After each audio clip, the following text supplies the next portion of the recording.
Plus crétin que chrétien, la plupart des musulmans et athéistes pensent que les chrétiens sont des polythéistes sans le savoir, et par conséquent, s'autodiscréditent dans leur propre religion.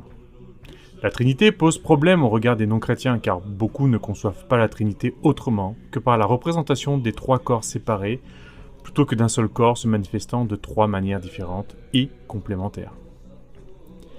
Je vais vous donner mon argument pour expliquer à toute personne qui souhaite comprendre la Trinité et vous verrez que non seulement mon explication est simple, mais la personne que vous aurez devant vous assimilera le concept de la Trinité pour longtemps, si ce n'est pas pour dire pour toujours. Commençons. Tenez-vous devant la personne qui ne comprend pas la Trinité. Demandez-lui si vous pouvez apposer votre main sur son cœur.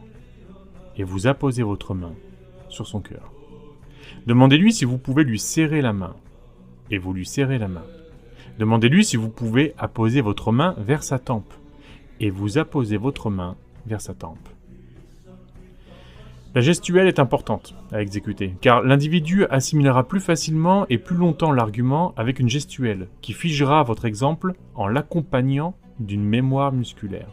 Ensuite, demandez-lui à qui était le cœur sur lequel vous avez apposé votre main, et il vous dira que c'était le sien.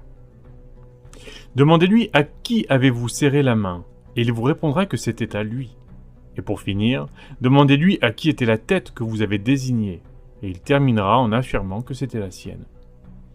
Demandez-lui alors si ces trois éléments représentent la même personne ou trois personnes différentes. Il vous dira que non, ces trois parties du corps appartiennent à la même personne, car elles sont lui. Alors vous pourrez lui expliquer que le Père est le cœur de Dieu rempli d'amour pour tous les êtres humains. Le Fils est Jésus, la main de Dieu, et le Saint-Esprit n'est d'autre que la tête de Dieu, son esprit qui interagit avec nous pour nous guider dans notre vie.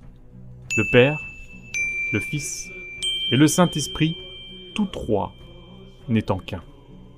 L'individu, quel qu'il soit, comprendra alors le concept de la Trinité, bien que je n'affirme pas qu'il la validera dans son cœur, mais il comprendra enfin sa logique.